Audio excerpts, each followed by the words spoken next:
We think about Southwest probably more than the average person would, because after all, we're in the consulting industry. And when it comes to flying, there are just a couple of options inside the US and Southwest. If it's a direct flight and if it's going at the right time and if it's the right price, we will get on a Southwest flight just the same as we would any of the other majors in the US.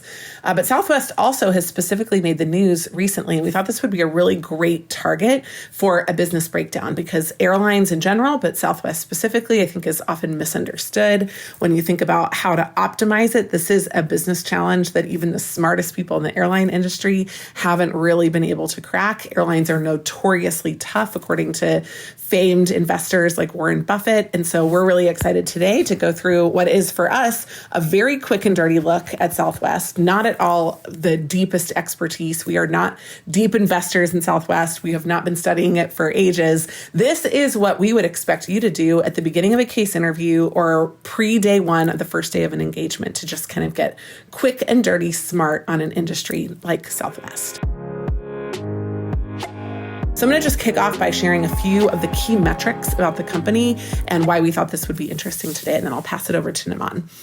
First of all, we've got annual revenue in 2023 of $26.1 billion. These are big revenue organizations. However, on that, annual operating income was $224 million. So comparatively, we have a super, super tiny percentage of that revenue that's turning into profit for the organization. There are 4,000 approximately flights per day on Southwest. The average passenger load per flight, the revenue passengers carried, is about 137 million in total over the course of the year. And the number of planes that Southwest has in the fleet is 817. So with all of that, you would kind of expect, okay, Southwest has been around for a while, but there is some activist interest in Southwest now at the time that we're filming this on October 9th, 2024, because in Q2 2024, they had a 46% drop in year-over-year profits via Q2 of 2023, despite revenue growth. So even though they're growing their revenue, you're seeing that they're actually really falling down on the profitability of the business. So I'm going to pass it over to Namaan to break down for us how you would think about this business at large. What's the business model? How should Southwest be thinking about itself? Where might they be going wrong? And what should they be thinking about to fix it? Absolutely. Thanks so much, Jenny Ray. First, let's just break down the business model really, really quickly. Southwest Airlines is primarily a fixed cost business, meaning that it costs you roughly the same to fly a half-empty plane than it does a full one. And so when Southwest thinks about its profitability, when it thinks about the metrics it should be managing to, it really should be thinking about how it can fill planes with paying customers more than how it can extract every single last cent of revenue out of each customer that it's serving. Like, this is a volume play for Southwest and for every other airline, and those are the metrics that they should be managing to more often. And so the three metrics that I think about managing to and looking at when I think about Southwest Airlines are as follows. First, I think about passenger load factor. Second, I think about revenue per available seat mile. And then third, I think about revenue diversification. So let's start with number one. Passenger load factor is really butts in seats. How full are the planes that you're flying? And so for the quarter ending June 30th, 2024, that's the Q2 January that you mentioned where performance was dismal. Southwest's passenger load was only 82.6%. That was almost a 1 percentage point drop from the Q2 2023. And so in a fixed cost business, again, where it costs you roughly the same to fly an empty plane as it does a full plane, right? Load factor is the first metric I'd be looking at to try and reverse that decline in profitability. And so the way that I think about this to get a little bit more tactical is, does Southwest need to adjust its route network to increase its load factor, right? Flying different routes at different times on different days, will that help me increase my capacity? So perhaps, do I fly less on off-peak days? Do I fly less on Tuesdays and Wednesdays? Do I add red eyes to my network? Do I increase capacity where there's demand and cut demand from airports, or cut capacity from airports where there's less demand? These are some of the tactical decisions that Southwest is looking at. These are some of the tactical decisions that the activist investor is forcing Southwest to look at as they look to improve their load factor, because that is a primary driver, not just of revenue, but of profitability as well. The second metric that I would be looking at is revenue per available seat mile. And this is kind of industry parlance, but really the way to think about this is that this is total operating revenue per seat. And more specifically, it's operating revenue per seat that's flown 1 mile. So it's your unit revenue measurement, and this helps you compare efficiency between Southwest and other airlines. And so in Q2 2024, Southwest Airlines' revenue per available seat mile decreased almost 4% year over year. Now, the company had projected a decrease in this metric by only 1.5% to 3.5%. So even though the number of passengers that Southwest Airlines served increased, their revenue per available seat mile decreased. What does this mean? It means that Southwest is operating more flights, but they're less full. And so again, this goes back to your load factor. Like when your load factor decreases, your revenue per available seat mile also decreases. And so this is part of the reason why the airline is starting to pay attention to the next metric that I highlighted, which is revenue diversification.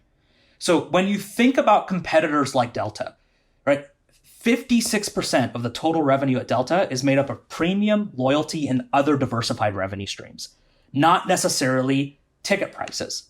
So this is why you see this activist investor pushing Southwest to move into assigned seating, premium cabins, international alliances, right? Southwest has a capacity issue. It only flies Boeing 737s. And because Boeing has production issues, it means that the airline cannot expand capacity to turn the dial on revenue and profitability. So if you can't expand capacity, what's another way that you can do this? You can diversify your revenue streams. And you can diversify your revenue streams into higher margin products and services. So January, those are the 3 things that I'd be looking at and thinking about if I was on the board of Southwest. How about you? Well, I think that it's good that we didn't compare notes ahead of time because mine are similar. And this will be one way that everybody will know that we didn't compare notes, because if we tried a little harder, we might have come up with complementary ones. But I was puzzled by this issue. I think one of the first things that really caught me is that they have this revenue growth, but the decline in profitability. So I have to have this assumption that they're pushing revenue in areas that are the most expensive for them to operate. So I just want to note that at the beginning, because out of everything that you said, it was really revenue focused. That's how you would think about a capacity constrained business just like this one. It's not on a per margin, per customer basis. It's really like how across the network do you drive maximum revenue. But I do feel like there's a piece of the story here that we may not get to. But that being said, my 3 were, number 1, the average percentage of seats empty. So I was flipping the number that you were thinking of, but I was trying to figure out, hey, how do we get that? How do we get those seats sold? And do we do it, the way that Southwest normally does it is through very high price capture in the last week, but maybe there needs to be a less time oriented and a more capacity oriented pricing model at Southwest. So I've noticed that if I'm booking and I book, 8, 10, 12 weeks in advance, I can get really inexpensive fares on Southwest. If I book the week of, doesn't matter. I can look at 8 flights in a day, and I can make an assumption that sometimes those flights are different capacities of fullness, but all 8 flights will be exactly the same price. That doesn't make a ton of sense to me. There are probably some that I should be optimizing price higher for, and others that I should be optimizing price lower for. That rolls into my second one. The second one is revenue per flight. If I were building a chart of thinking about the beginning of a case interview, this would be one of my core metrics that I would think about.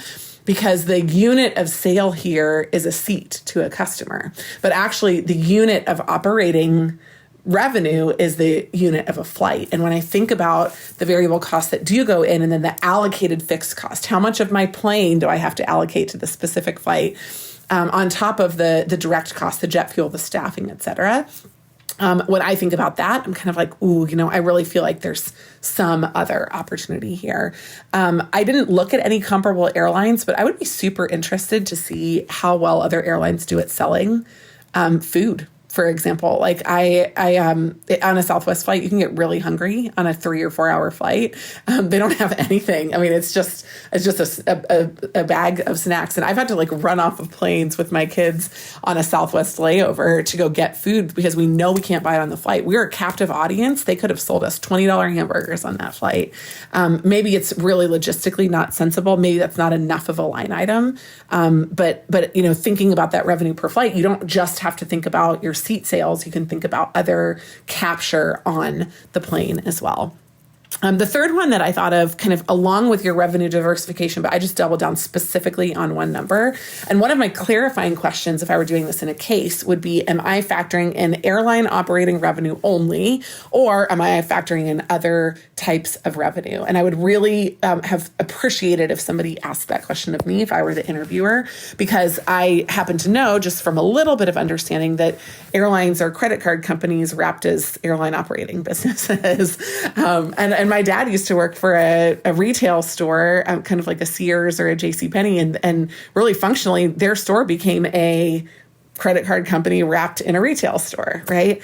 And it's such a profitable operating model. So I did do a little bit of digging, and I actually couldn't find specific Southwest disclosed numbers. They do have a partnership with Chase, the same way that United does. The Delta American Express partnership is the gold standard of the industry. Delta makes over $6 billion a year in revenue, which is literally just like that's revenue that falls directly to the bottom line. They don't have to manage a lot of that. There's a small group internally that has to do that. So I, if I were at Southwest, would think about other ways that we could drive revenue off of the brand and the user base that weren't directly related to airline operations.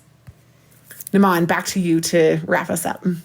So January, I've got two hot takes around the future of Southwest Airlines. One that's a little bit warmer than the other. So I'll start with the warm one and I'll get to the hot one.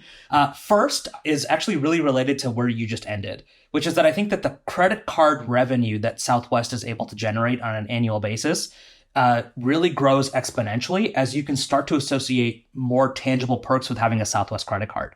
Like if I have a Southwest credit card, does that entitle me to a number of seat upgrades a year? Does that entitle me to a seat in a premium cabin? Now that they're rolling out these revenue diversification options, you can tie some of those perks to the credit cards. So I think you're going to see an explosion in that revenue that does fall directly to the bottom line. I think longer term, what you're going to see is that Southwest is eventually going to move away from point-to-point flying. Like they're going to move away from the Austin to Albuquerque flights and more towards a hub and spoke model. And this would be a wholesale change to the business model. But the changes that Southwest is already making are bringing it more in line with the market. And I think the last big domino to fall is like an actual change to its core operating model. And I think if they're looking to optimize profitability for the long term, which this investor pressure will bring about, then moving to a hub and spoke model is, I think, eventually where Southwest is going to end up. I love it. My number one hot take is that Southwest is going to invest in a premium experience. I think that we'll see Southwest lounges, for example. Southwest lounges are very inexpensive in general to operate, very, very high margin. They also kind of create that through point of the customer experience. So I think you're going to see this the credit card be used for that. My hot take, which is super spicy, is that I don't think Southwest is going to do this on their own, but I think with activist pressure, I think you're going to see the 2 free bags go away.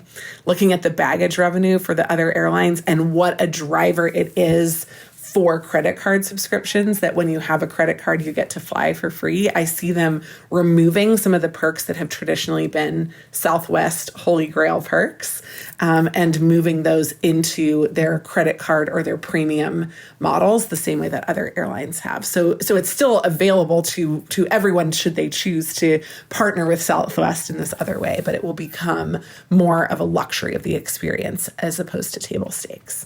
So it'll be fun to see what happens with Southwest going forward. Thanks, Namaan, today for breaking it down with us. Hope you all enjoyed this business breakdown. And if you disagree with us, if you have other things that you think Southwest should look at, you're probably right, but we would definitely love to hear about it. So make sure that you leave us a comment, send us a message, or shoot us the name of another company that you'd love for us to do a business breakdown on.